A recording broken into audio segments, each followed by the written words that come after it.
大家有冇聽過一句好出名嘅說話？生命、宇宙同一切嘅終極答案係42。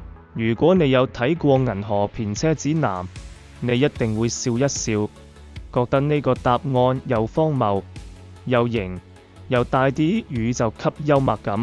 但問題嚟啦，如果我話俾你聽，現實中嘅宇宙終極答案可能真係一個數字，而且仲要簡單到令人失望，你會點諗？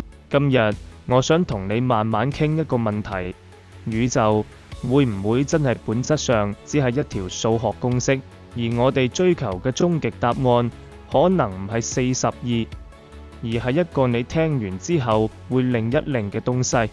我哋平時講宇宙，好中意用一啲好浪漫嘅詞，無限、神秘、浩瀚、不可理解。但有一班人，物理學家同數學家，佢哋睇宇宙嘅方式完全唔同。佢哋唔係睇星空，佢哋係睇公式。你有冇諗過一件好奇怪嘅事？點解一啲人類發明出嚟嘅抽象符號，好似 x、y、派、e 呢啲，竟然可以準確描述真實世界？行星點解會咁樣轉？一條公式。光點解會彎？一條公式。粒子點解會突然出現又消失？又係公式。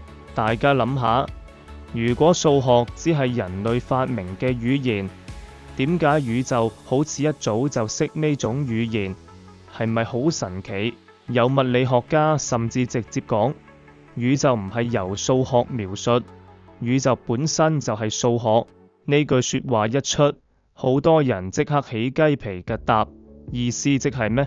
即係話電子唔係一粒嘢，而係一組數學關係。空間唔係一個容器，而係一個幾何結構。如果係咁我哋存在嘅世界會唔會只係一條超級複雜，但最終可以寫喺一張紙上嘅方程式？而呢度就出現咗一個好殘酷嘅可能性。我哋成日幻想宇宙嘅終極答案一定好深奧、好神聖、好震撼。但如果真正嘅終極理論簡單到好似一切都遵守呢個對稱性，或者能量永遠傾向最小值，甚至宇宙只係最簡單可以存在嘅解，你會唔會覺得有啲失望？數學入面有一個好殘忍嘅美學，越偉大嘅理論往往越簡單。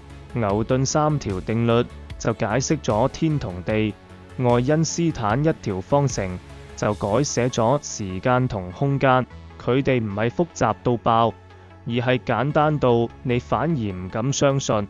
所以有物理學家開始懷疑，會唔會宇宙嘅終極答案根本唔係一個神秘數字，而係一句你聽完會講吓就咁。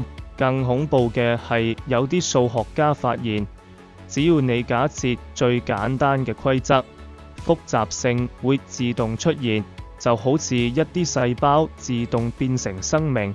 一啲簡單規則就可以產生混亂、意識、文明。